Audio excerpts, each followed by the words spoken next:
มื้อนี้เฮามาเฮ็ดเค้กกัน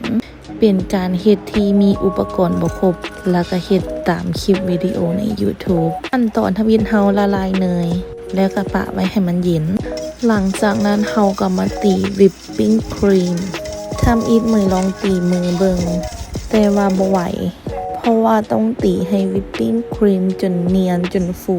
เลยใช้อุปกรณ์สวย เป็นเครื่องบดอเนกประสงค์แทนเครื่องตีครีมเพราะว่าเหมือนบ่มี แล้วก็ผักปะครีมที่ตีไว้เข้าอยู่ในตู้ฟรีซแล้วเฮาก็มาตอกไข่ประมาณ8ฟองตามสูตรเพิ่นอยู่ใน YouTube ตีให้ละเอียดจนเป็นเนื้อเดียวกัน แล้วก็ทยอยเทเนยที่เฮาละลายไว้ในเบื้องต้นนั้นลงแล้วก็คนเลยให้เข้ากันตามด้วยนมสดรสจืดเหมยใช้เป็นนมของมีจิประมาณ800 ml ตามสูตรคือเก่าค่อยๆทยอยเทลงแล้วก็ตีให้เป็นเนื้อเดียวกันหลังจากนั้นเฮาใส่แป้งเค้ก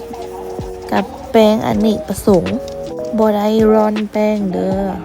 ปริมาณรวมกันประมาณ450 กรัมแล้วก็ตีให้เข้ากันถ้ามันมีเม็ดๆเฮาก็กรองออกเพื่อให้ได้เป็นเค้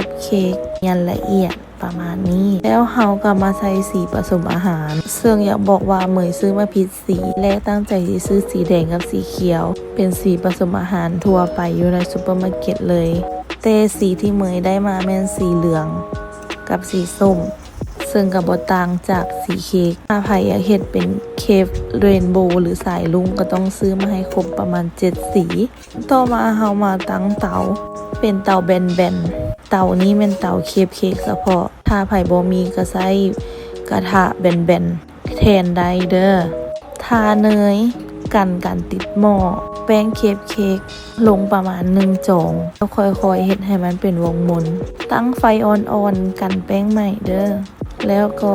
สังเกตเบิ่งว่าแป้งเริ่มโพงเริ่มสุกเฮาก็ทยอยตักออกแล้วก็เฮ็ดหลายๆแผ่นต่อกันหลังจากนั้นเฮาพักแป้งไว้อยู่ตู้เย็นแล้วเอาแผ่นเค้กมาทาวิปปิ้งครีมเทื่อละชั้น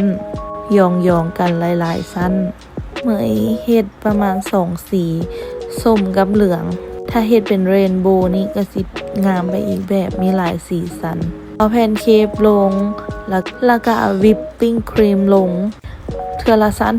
นตบไปตบมาอยู่แบบนี้จนมันเป็นกลายเป็นก้อนเค้กสูงๆหลายๆชั้นแล้วก็เอาไปพักอยู่ในตู้เย็นอีกบาทนึงถ้าร้านเพิ่นเฮ็ดจะตัดขอบออกให้มันมนๆและก็ให้มันเสมอกันแต่เมื่ออุปกรณ์บ่ครบก็เฮ็ดตามสิ่งที่เฮามีรสชาติแซ่บก็พอหลังจากวิปปิ้งครีมเสร็จโตแล้วก็เอามาตัดมีดนี่ต้องแช่เย็นๆเด้อเพื่อบ่ให้มันเปื้อนแล้วก็ติดมีด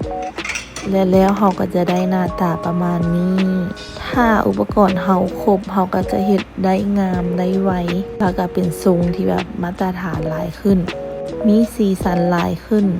บางบอนเพิ่นจะตกแต่งทั้งหน้านำเพื่อให้ได้หน้าตาที่สวยงามเลเยอร์ของเค้กเฮาก็จะประมาณนี้เป็นเค้กครัวเรือนที่เฮาใช้อุปกรณ์ที่มีเฮ็ดรสชาติก็พอใช้ได้อยู่ได้